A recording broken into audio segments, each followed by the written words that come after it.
Okay, we're live, so we're ready for your introduction. Great. Well, thank you for having me on, Andrew. My name is also Andrew. Good start. So I'm here as an interviewer on behalf of newsjunkie.net. So we're a news startup based in Los Angeles that's trying to compile a database of every major player in the English-speaking media ecosystem of today. So we're trying to have a massive database that isn't just AI data that accounts for all the major journalists, newspapers, stations, journalism schools, et cetera, as a resource for the public and for journalists themselves. And since we're a startup, we're just sort of getting off the ground, and we're hitting the ground running with some pieces about the state of the fourth estate in the US in particular. So I was hoping to interview Andrew here about the tech perspective on the state of journalism, the state of politics, and how tech has really, obviously disrupted and redefined what that means in the 21st century. So excited to be talking to you, Andrew. Well, thank you, Andrew, for offering the interview. We're going to run this on the Key on America show. So the show is yours. You ask questions.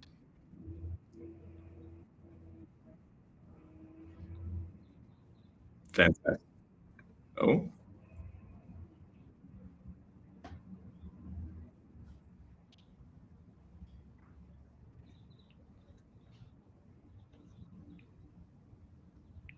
Uh-oh. How's it sounding over there?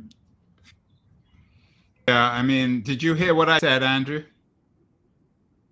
Just the first bit. Sort of cutting in and out. I think maybe we'll have to, I don't know what the problem is. We're going to probably have to reschedule. Or do you want to just start one more time, see if it works? So you start again.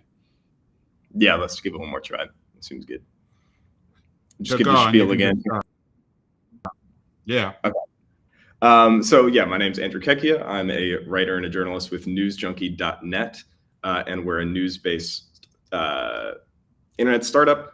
And we are interested in interviewing you, Andrew, about your tech-informed perspective of the state of the fourth estate in the US.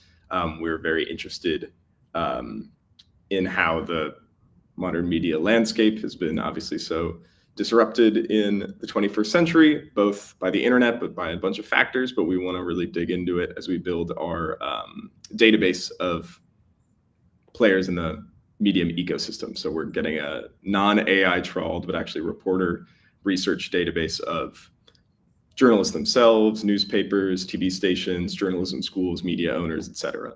So again, happy to be on your show to take control and interview you. Well, thank you, Andrew. So the floor is yours. Ask away.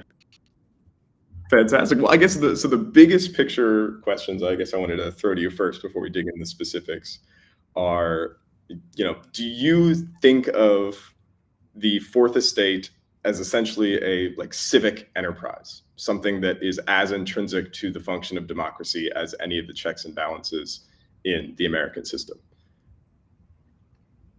So maybe you can define what you mean by the fourth estate.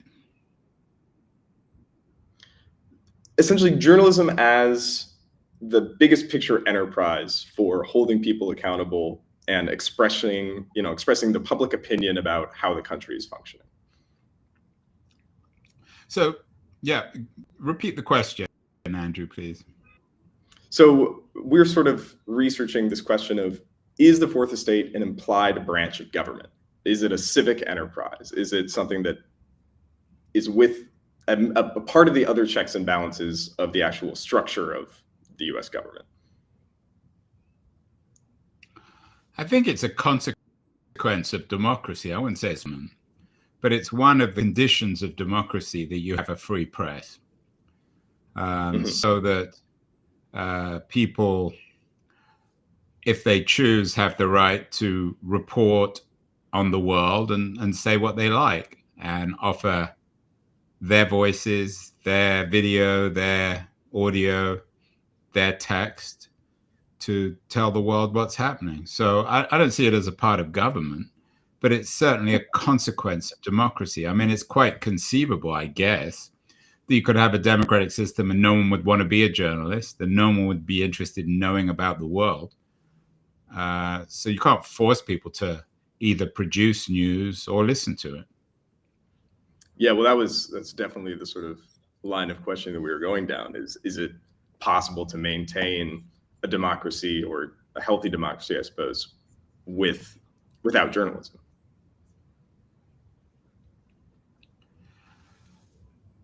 I think it's a good question, and I guess it depends on what you mean by a healthy democracy. Right. If people don't feel they need to know about the world and are happy not knowing about the world, then I'm not sure it'd be an unhealthy democracy, but it would be a very odd one if people voted. I don't know how they would determine how they voted, or maybe they wouldn't vote at all because they wouldn't be interested in the world. I mean, there are, whatever the numbers are, 40-50% of Americans who don't vote. So presumably they're not that interested in the world. And even the ones who do vote often have very skewed versions of how it works. Right. Right. And that's what we've sort of been realizing as this research has gone along, is that journalism has partially maybe turned into this elite enterprise, that the kinds of people who are subscribing to the New York Times, for example, are sort of self-selecting to care about the world in a particular kind of way. And it runs sort of contrary to what a lot of journalists espouse their ideals to be, of this like completely accessible version of the truth, that everybody should be informed in a democratic system, that maybe there's a duty to be informed, and that's the only way that, you know, a democracy the size of the United States can function productively. Do you think that those things are at odds with each other at all? Does that push any buttons for you? I'm not sure you're right on that. I think most journalists, real journalists, professional journalists, know the reality, especially if you work for the New York Times. You know that the people who read you have the luxury of being able to afford the subscription and the luxury of having the time, probably these days the internet access. Yeah. But I've always been a defender of elite, so I'm not troubled by that. Sure. Some journalists might be. I mean, there are some networks, ProPublica, for example, probably, that would be horrified with the idea of journalism or journalists as any kind of elite. But I've always argued, and not everyone agrees, it's made some of my work quite controversial, that you need journalism as a kind of elite occupation to maintain a thriving democracy. The best is probably the most successful ones America have been when the journalists are the elite, they're trusted and taken seriously and paid properly. And those are the ages where perhaps people were best informed. They certainly weren't perfectly informed. You can look at any period, any newspaper, any medium, and recognize its flaws, its deficiencies. But probably the old world of a top-down media was better informed than today's world of rumor and myth and hysteria on the social networks, where the news, so to speak, is free. I mean, you can get anything you want on Facebook or X, but it's often unreliable, it's biased, sometimes it's just propagandistic. So I don't have a problem with journalism as an elite business, in the same way as I don't have a problem with the law or medicine or engineering or teaching as an elite business. It should reward expertise and talent. And I also don't have a problem with a democracy where the best informed people are probably the most powerful. Doesn't mean that they should have more than one vote, but it does mean that they probably have more impact on the democracy. They probably participate more. They show up at their local school meetings. They might run for office. They might have a role in the political parties. So I don't have a problem with the E word, elite. Some people do. And that's, I really like that you drew the parallel to the professional class, like the sort of traditional things that people want experts to be, you know, the Standard.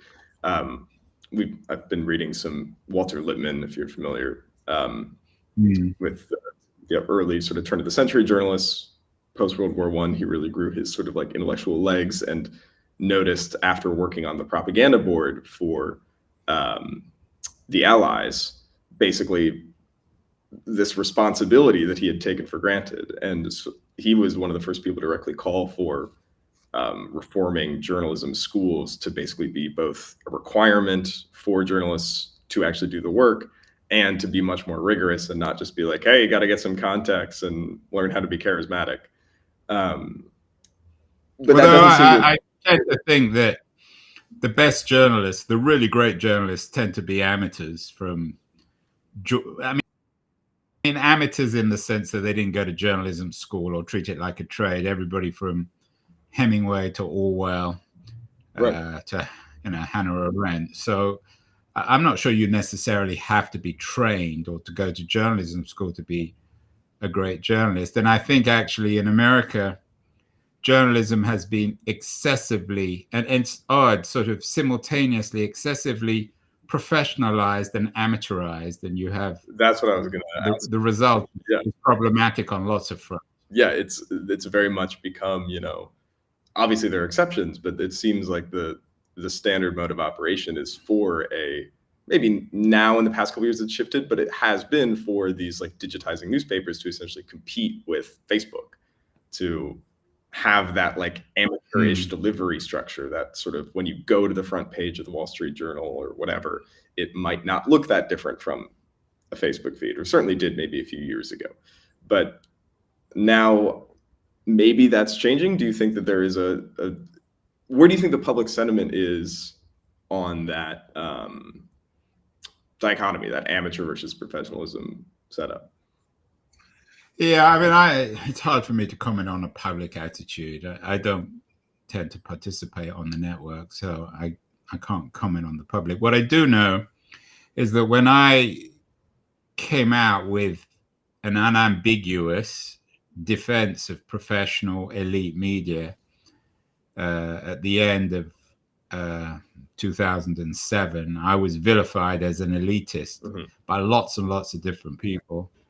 And today, most of those people, one way or the other, have said to me, actually, you were right. So, and I wasn't completely right. And I don't think I was smarter than everyone else. I just simply said what nobody else wanted to say. So I was the child who made it clear that the emperor wasn't wearing any clothes, and no one else was willing to make a fool of themselves or dare to say what was pretty obvious.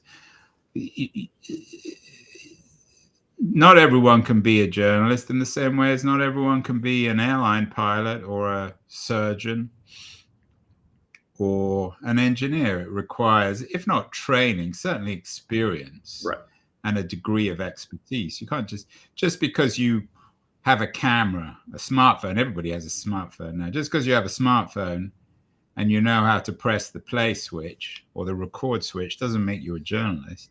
I mean, it does mean that if you happen to be at a place where the police, for example, are murdering a civilian, you can record that, and what you record has significance in terms of the news, but it doesn't make you a journalist.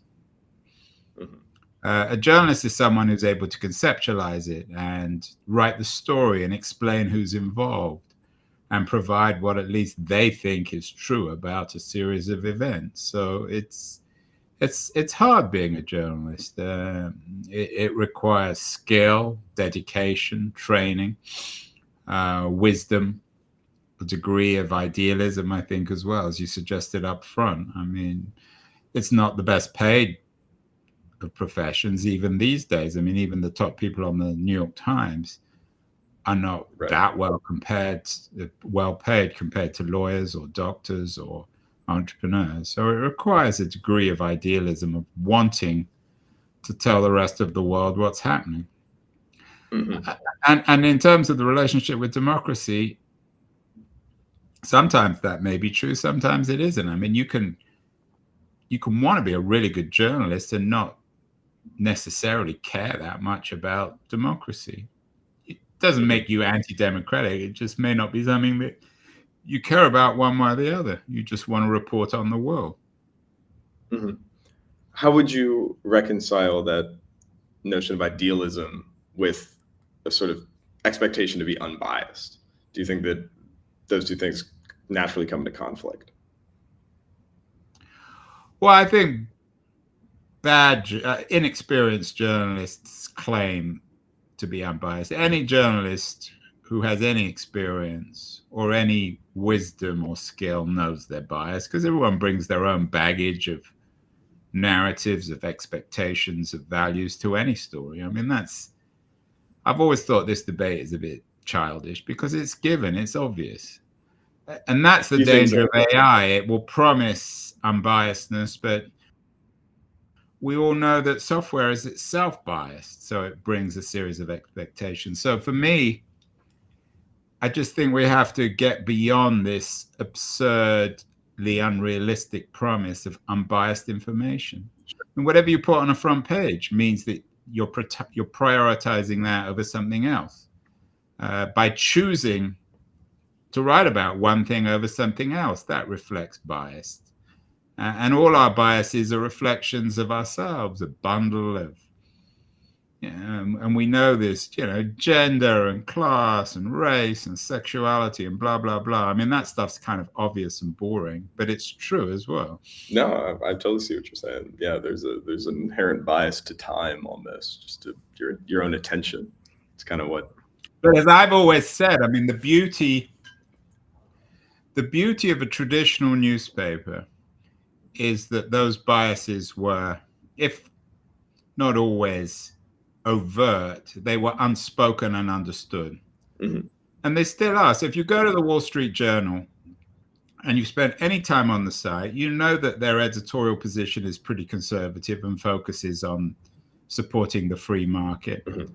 And it's generally hostile to the Democratic Party. And the reverse is true with the New York Times. That doesn't mean that the reporting on the Times or the Journal is biased, but it does mean that the editorial is different. Mm-hmm.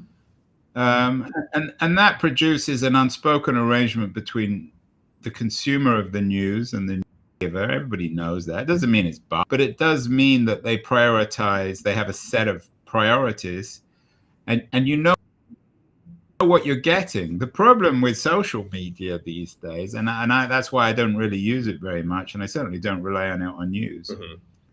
is you have no idea where any of this stuff's coming from. Half of it's propaganda, half of it is just made up. Some of it's probably valuable, but you don't know what is valuable and what isn't. And you have no idea, especially if the stuff's anonymous, who's actually producing this stuff. So the beauty of a traditional newspaper, and those are mostly online, whether it's the New York Times, the Washington Post, the Wall Street Journal, is that people attach their names to the news. I mean, it's not always true. The Economist doesn't, but The Economist has a very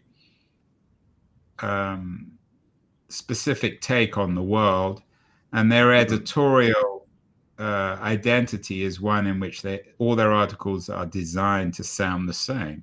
And we know why and how. Again, they're not playing any games with this. Right. I think you were getting at exactly one of the other big questions that I had for you, which is this notion of trust. Like this notion that when you go to an outlet, there's a relationship that you almost have with it. There's an understanding of what those biases generally are, an understanding of what the coverage is going to look like, the topics, the tone, whatever it is, the medium itself. And it seems like that overall, in terms of what you were saying, when it used to be this top-down media structure, a lot more people had those trusted relationships with a lot more outlets, or maybe a lot fewer outlets, I guess, overall. But is that something that can be rebuilt with the internet? Like, can people trust the press again in this way? That's what we're trying to figure out. What do you think?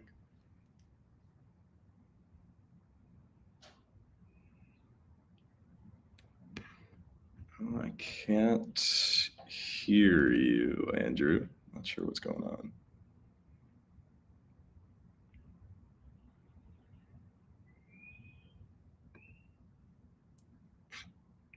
I still can't hear you. I don't know if it's on me or...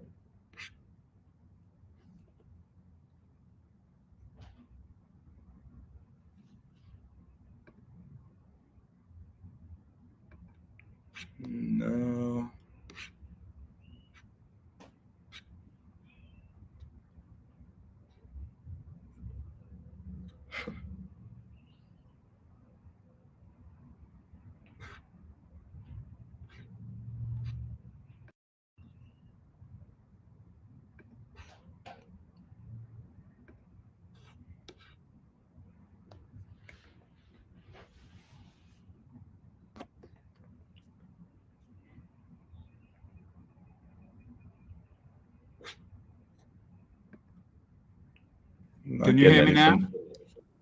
Oh, yes, I can actually. I don't know. It got muted, so maybe repeat the question. Okay. Well, essentially, it was. I think you hit at a great point with just the trust in these outlets. So, how do you get people to trust the press? How do you get them to build these relationships again after it was so scattered out by social media and new media?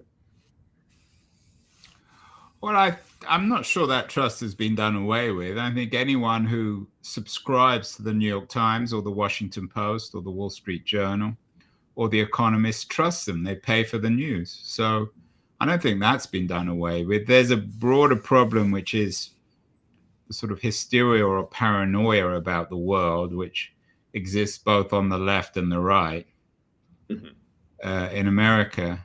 I'm not sure how many of those people actually subscribe to newspapers.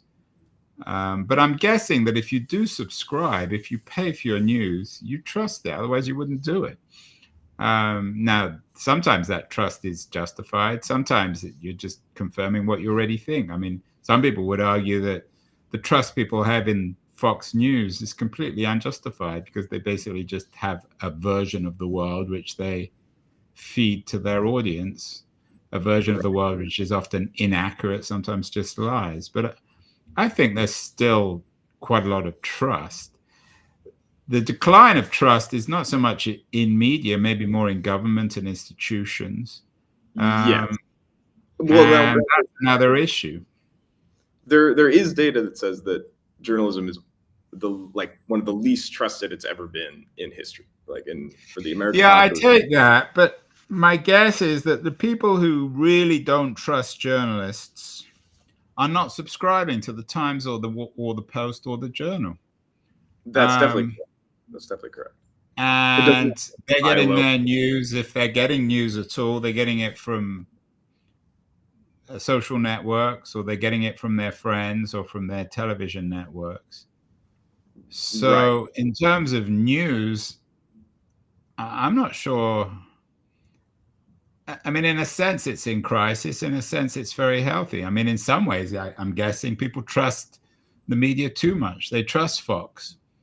Yep. They trust the New York Times. They should be a little more skeptical.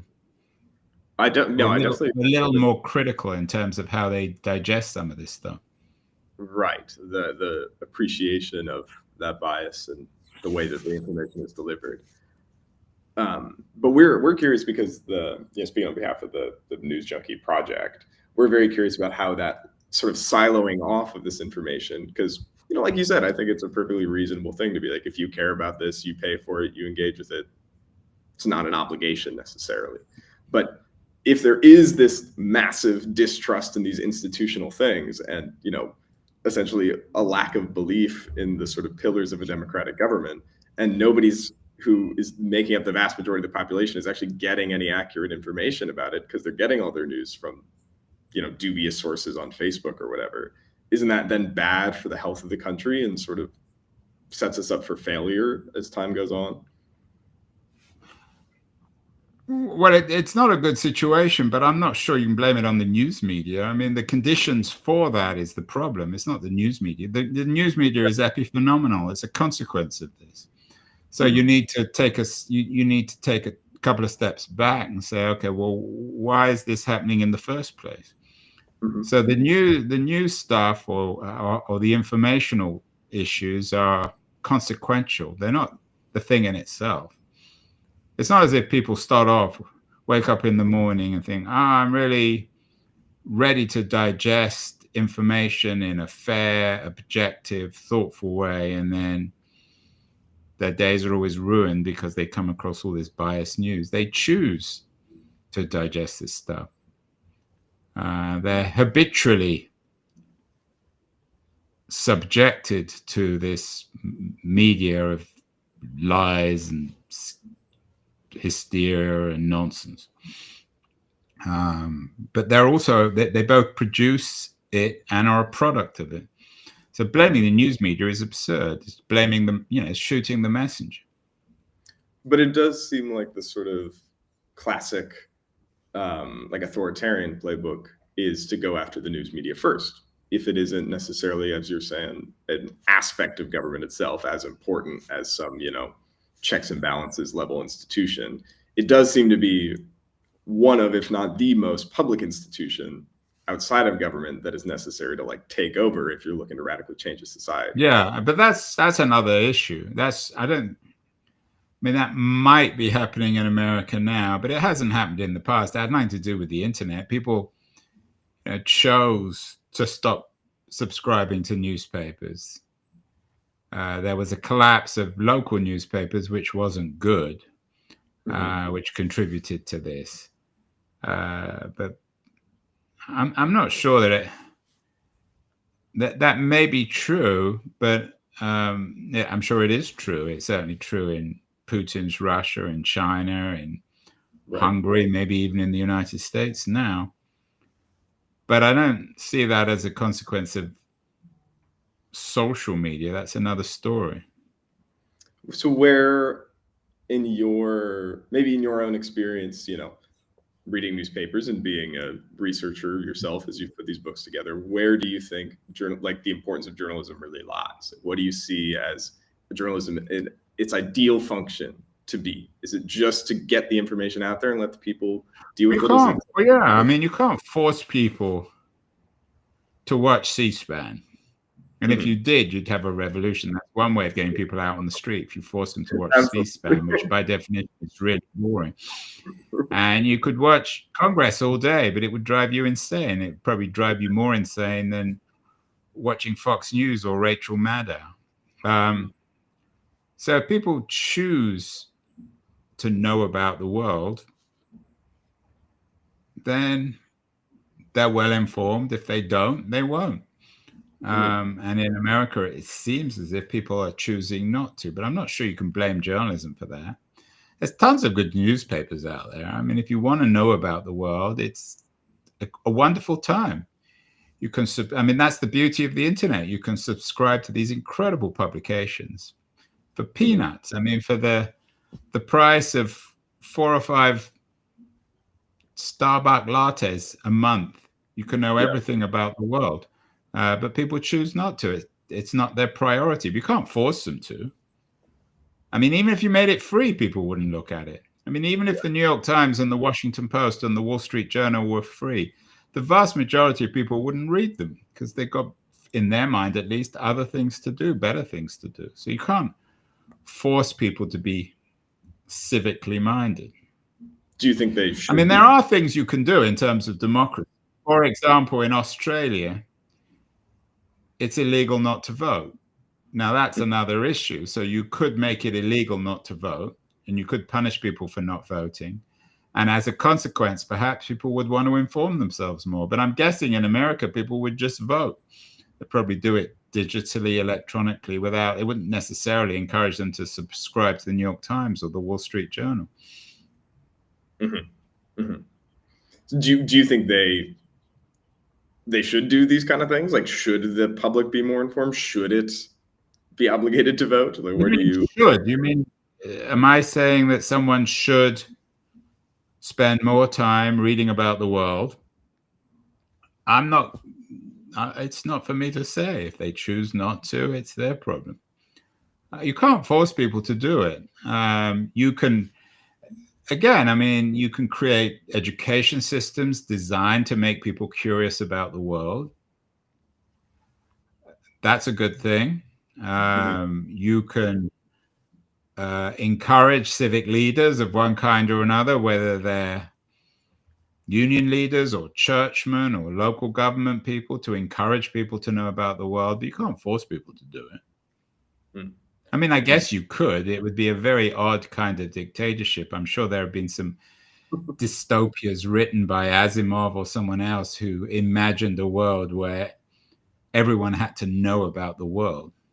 But the vast majority of Americans anyway, I mean, there's a whole tradition of writing about this from, I mean, you mentioned Lippmann, but from Daniel Bell onwards and many other cultural and social critics, Neil Postman in particular comes to mind, who have observed how in American culture, news and entertainment have been collapsed. So they're the same thing, which is what has happened with Trump, in my view.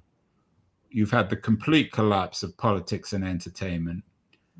So politics and reality television have actually become the same thing. And we have a reality television president who every 20 minutes tweets about raising tariff prices or not raising tariff prices or accusing his enemies of something absurd. So that's what's happened. I mean, I don't celebrate those things, but I don't know how you can make them illegal. Sure. Then is it a cultural question of, so assuming that those are like bad things net for society, that if you're in a democratic system, you'd want to untangle that collapse, which I totally agree has happened. At least traditionally, it seems like the press has been a pretty healthy counterweight to when that kind of stuff happens. Like when you wrote about Teddy Roosevelt in your most recent book, he was a huge, essentially manipulator of the press, often for good, but eventually they kind of turned on him and were like, no, if you're doing things wrong, you're doing things wrong. Like, we're not going to just let you do this. But that turn doesn't really seem to be happening, since there is that symbiotic collapse of all these economies. Well, it has. I mean, the thing with Trump is it has happened. Okay. It happened, and that's why the press is increasingly irrelevant in the US, at least. The Wall Street Journal, which is a conservative newspaper, has always been, at best, ambivalent about Trump, usually very critical, and it's increasingly critical, certainly, of his economic policies. The Times, the Post, the LA Times, they've all been incredibly, overtly hostile, and it doesn't make any difference. So I'm not sure the press matters when it comes to this new reality. Yeah. And I don't know how you change it. So I mean, I would like an arrangement where people don't treat politics as if it's reality television. Yeah, maybe. So you think it is this? But unless you have a vast kind of cultural change, I don't know how you do away with that. Yeah. And that's why all these civic online news initiatives, to me, have always, I mean, you're just preaching to the converted. It's a tiny group of people feeding another tiny group of people, telling them what they want to hear and what they want to do, which is fine, but it's just irrelevant in a broader sense. That's a pretty good quote, though, because the nonprofit news was the biggest recent sort of promised salvation for the industry on that front. You don't think that that's a sustainable solution? You're cutting out a bit, Andrew. Say that again. Oh, well, I was picking up on the nonprofit news thing, because that was definitely the sort of most recent messiah moment to try and fix the news industry, was like this notion of nonprofit news. You don't think that that's a sustainable Well, there's solution? always been, I mean, ever since I've been writing about this stuff, which is more than 20 years now, there's always been this promise of nonprofits. There's always been these startups that offer to solve the problem, and they never even come close. Because the vast majority of people don't read them. They're not interested. I mean, one of the crises is the collapse of local news. Craig Newmark understood this. That's why he's, the founder of Craigslist. He understood that one of the unintended consequences of Craigslist, which was one of the early disintermediators of traditional news, was the destruction of local newspapers, because people weren't going to pay for advertising in it, which was what enabled them as businesses. But it's an unintended consequence, and I don't know what once, to whatever cliche you want to use, once the Pandora's box is open, there's not a lot you can do. Yeah. Do you read local news? No, I never have. I've never been particularly interested, partially because I'm now sort of naturally the kind of person very much involved in my local community, and partially because I find it boring. Yeah, I worked for a local newspaper for a few years.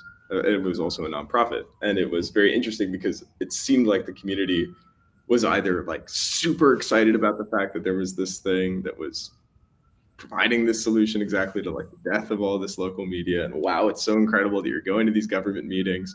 And then you would, report on the government meetings, and they're like, oh wow, this really sucks. Like, we actually don't want to read about this. Like, not super interesting. And that seems to be Yeah, I mean, look, but yeah, I mean, the first part of the 19th century, of course, Tocqueville came here, and I don't know how accurate his vision of America or his version of America was, but he presented Americans as being deeply interested in local news and participating, which is an ideal which may have once existed, but it no longer exists. Mm-hmm. Mm-hmm. Then what about some of these other big, sort of hyped solutions to this quote unquote problem? You're saying it's not a problem, but a lot of people seem to, of, like maybe bloggers on Substack or individual TikTokers giving the news to young people. Do you think that there's any promise in that kind of personality driven journalism? I mean, I think Substack's good. I'm on it myself. I hope the people who watch this follow me on Substack. So what Substack's doing is enabling independent journalists to make a living. The problem is it tends to be, and I've always warned about this, a winner-take-all economy, where a tiny group of Substackers do very well, the Andrew Sullivans of the world, Mm-hmm.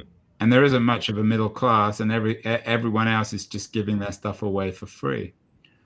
No, I think there's some value on TikTok and the other video platforms, but mostly it's distorts reality, and mostly it's oversimplistic attempts to make sense of reality. It's news for lazy people. I mean, you can't have news in 15-second segments of video. It's just not possible.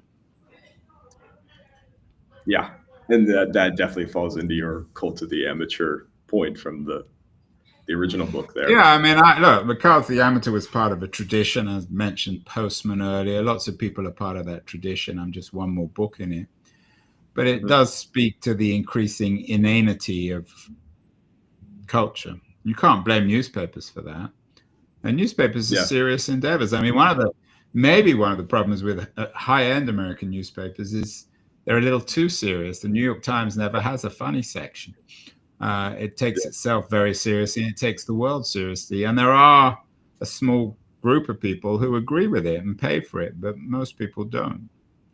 Well, there's no middle ground between the high church of the New York Times and the low populist church of TikTok. You need something in between, and it doesn't exist. Sure. On that front, though, I always do bring up that I think they get like some absurd number of subscribers just for like the crossword and Wordle and stuff. So that's their almost which is a good thing. I mean, if you can get people to know, it's a good point. And I'm not sure. I mean, New York Times has done a great job with its podcasts, with its word games, with its cookery, with its lifestyle products. Now, some people are a bit critical of that. They look down on it. But if that's bringing people in the door and getting them to pay for their news, and one consequence is that they're all also reading the harder news stories, the longer news stories, the more substantial ones that require time, then that's a good thing. I mean, the Times does also very good long-form journalism. So the magazine is excellent. I'm interviewing later this week Daniel Oppenheimer. He wrote a piece about his own experience in marriage counseling, which I thought was excellent. It was long and substantial and extremely engaging. Interesting. I guess I'm just sort of intrigued by your almost like comfort with this idea of that it's like it's okay that is just for a small group of people, and that's all who it's going to be for. Like that there's no sense that should be something that, obviously, like I don't look. I'm not celebrating it. I'm just in the same way as when King Canute stood on the beach and made it clear that the tide came in, it didn't mean that he was necessarily saying that was a good thing. I'm just pointing out a reality. Sure, And that's fair. it's not going to change. And anyone who thinks it will substantially is wrong.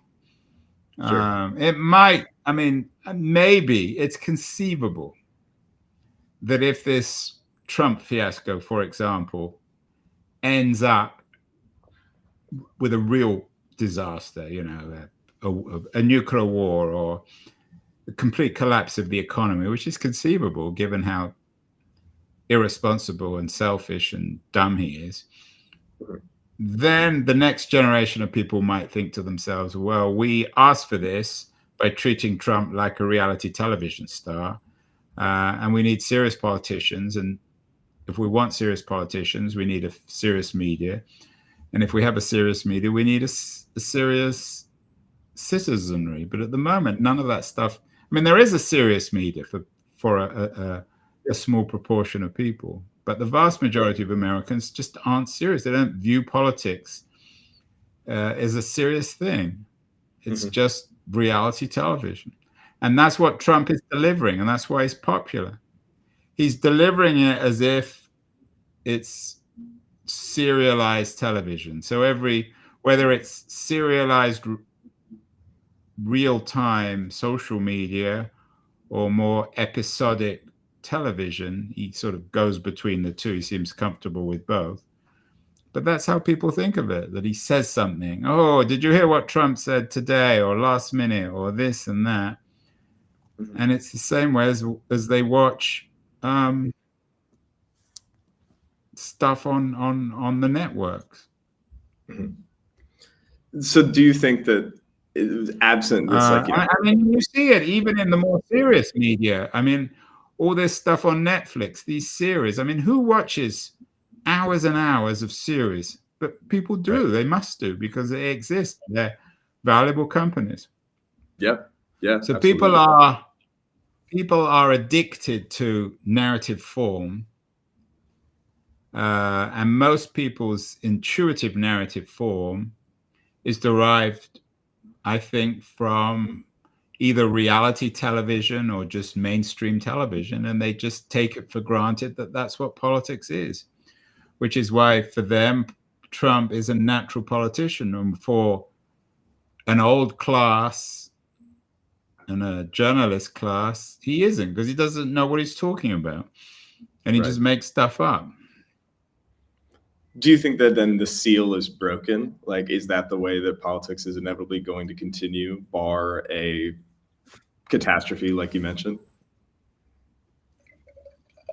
I mean, I'm worried to talk of anything about inevitability. I mean, if we'd have had this conversation 10 years ago and you'd have asked me about Trump, I would have said, that's not likely. That's not going to happen. That's absurd. And I would have been wrong, and practically everybody else would have been wrong. Very, very few people could understand. So you're good at making predictions. That's sort of your thing. Well, exactly. If I'm good at making predictions, and I had no idea. And I remember people even asking me in 2014 or 15, you know, can Trump run? Can he win? I said, absolutely not. So I didn't know. Now it seems obvious. Now it makes sense. So I don't know what's going to happen in the future. It's hard to, the one thing I would say is it's hard to imagine things becoming either more inane, more distasteful, or potentially more disastrous. I mean, at a certain point, the system's going to break. At a certain point, this is not, it's not a sort of infinitely elastic system that can put up with such absurdity, such irresponsibility.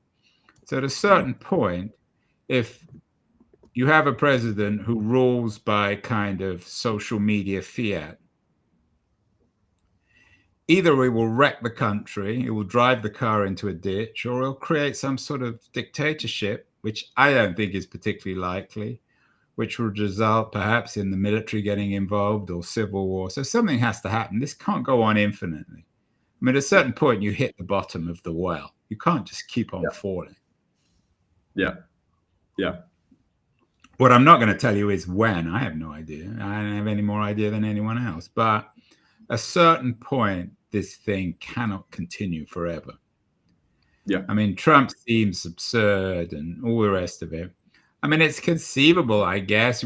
People used to talk about the Popular Front for the Liberation of Palestine being evil, and then Hamas came along, and mainstream Palestinian opposition to some people now seems quite acceptable and mainstream. And who knows, after Hamas, you may get a version of ISIS. But at a certain point, this is not Moore's law. It's not just infinite. Right. You can't just keep on splitting the stupidity and getting more stupidity. It's just not conceivable. There are laws of, I don't know if they're laws of physics, but they're laws of the world which suggest that this will not go on forever. Yeah.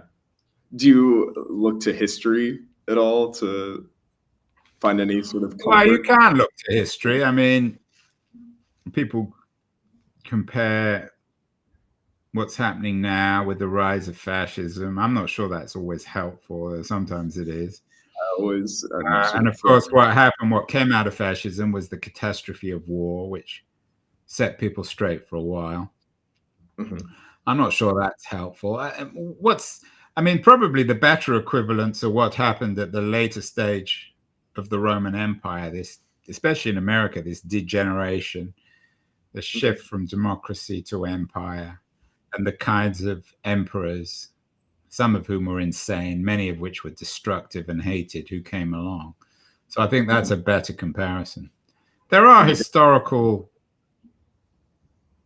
It's good. The more history you know, the more helpful it can be. But if you want to find a historical replication, that's wrong, and that also reflects the fact that you don't understand history, because nothing ever is repeated identically. There's always shades of repetition, and you can become wiser. I mean, my background is a historian, so I think that a good knowledge of history makes you wiser about the world, but it certainly doesn't guarantee that you know what's going to happen next. Although I will say that most good futurists are also good historians. Yeah. I know you would probably know better than me, also as a Brit yourself, but wasn't Cromwell like an obsessive student of history? Like, and he was really terrified of people hating him? I'm not a Cromwell expert, probably, although he was, I wouldn't say the Donald Trump of his age, but he was certainly no Democrat. And I don't know what his attitude was to a free press. I mean, he established a very bloody dictatorship, a short-lived dictatorship. So lots of people were punished, imprisoned, tortured, executed for telling the truth. So I'm not sure we want to replicate Cromwell's England. Of course. Are you, so you're not, do you think that these sort of comparisons to the rise of fascism aren't necessarily helpful? And I think that's definitely fair, but do you think that there is how risky is the authoritarian swing? Do you think it's like? Yeah, I mean, it's very troubling on lots of levels, but it's not a return to fascism, I don't think. Although I did a show earlier this week where I think the MAGA's sort of brutal bullying of the trans community, that is in some ways fascist. But the Nazis in particular were bent on obliterating groups of people and perpetual war. I don't think that's true. So I'm not sure it's particularly helpful.